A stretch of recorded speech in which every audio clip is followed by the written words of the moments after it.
Welcome back to Inside Politics. Our guest today is Tennessee U.S. Senator Bob Corker.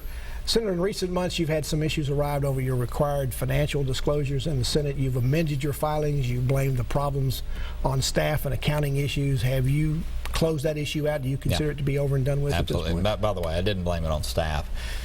We had an accounting firm that, you know, it's an odd way that these things are filed, but yes, I do.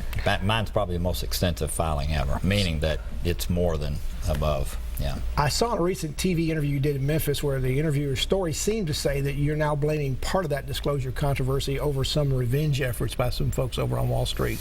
Is that what you said, and what did you mean? Yeah, I think you ought to read the Huffington Post. It just came out today, Wall Street Journal today, Wall Street Journal yesterday. But, you know, I've been trying to protect our taxpayers here in Tennessee and keep Fannie and Freddie from being re-IPO'd in the form that they went under in. There are some large hedge funds that have bought Fannie and Freddie shares at pennies on the dollar after the government took them over.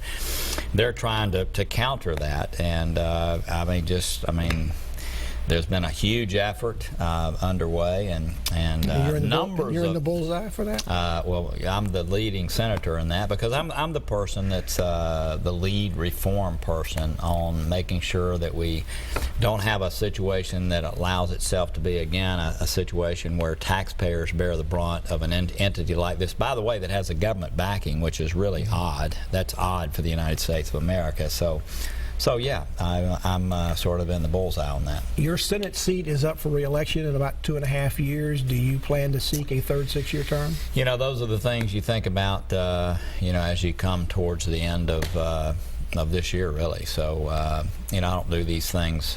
I don't just willy-nilly.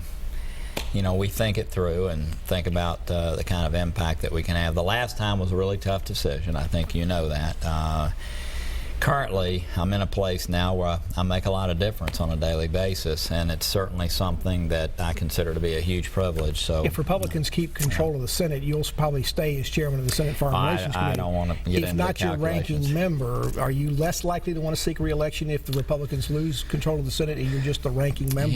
You know, to gauge based on the vicissitudes of what happens in the Senate, I mean, what people project is if we do lose the Senate this year, then 2 years we'll regain it. So I don't think you can ever calculate based on one election cycle. I wouldn't do that. There's an open governor's chair in 2 years as well, on the same ballot that you'll be on. I keep hearing from people around in Tennessee that friends are urging you to come back home to Tennessee. Yeah. Are you listening to that? Is that a part of the calculation you'll be looking at between now and the end of the year? You know, I look at the, you know, we just talked earlier. I've been to 70 countries. I've invested tremendous amount of time to understand international issues, and it's just difficult to imagine if you're going to continue to serve in the public why you would not build upon that, and because there aren't that many people that commit themselves to knowing foreign policy like I think we've been able to do. And so coming home to Tennessee is a whole different set of issues. It's a different look. I love being Commissioner of Finance. I met you doing that back in the middle 90s. I loved it. I mean, every day I woke up, I had impact. You love being Mayor of Chattanooga. I love being Mayor of Chattanooga. So no doubt the executive positions they are much more fulfilling. I mean, you make a decision, you create a vision first, and then you're able to put these in place. And so have I loved that? Yes. But look, I chose the path that I've chosen, and it's really difficult to see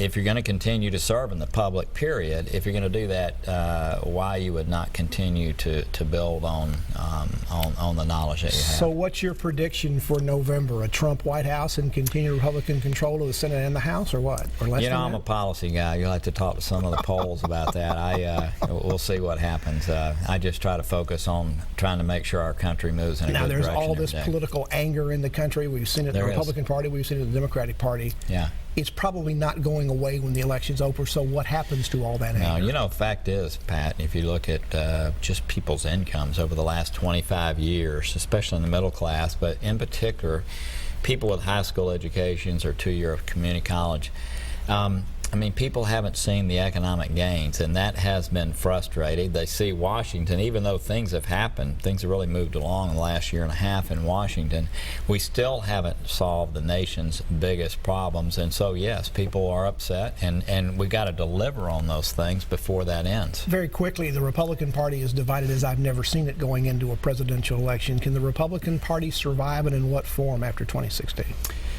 You know, I don't think it's going to end up being that divided by the time the convention rolls around. I see it changing on a daily basis. I was not part of the meetings that took place yesterday, but people came back and felt more reassured. But I think over the course of the next 2 or 3 months, again, getting back to those policy issues I mentioned earlier, people are going to want to see what the agenda is, and I think that'll determine it. Thank Senator you. Walker, thank you for coming in. I'm sure we'll have you back again soon. Thanks a lot. And thank you for joining us on Inside Politics. Hope you can be back here again for a future show. If you can't get enough politics in the meantime, go to the News Channel 5 website. You'll find my Capitol View commentary there. There's a new commentary posted every Friday afternoon. Enjoy the rest of your weekend, and we'll see you back here next time. Goodbye.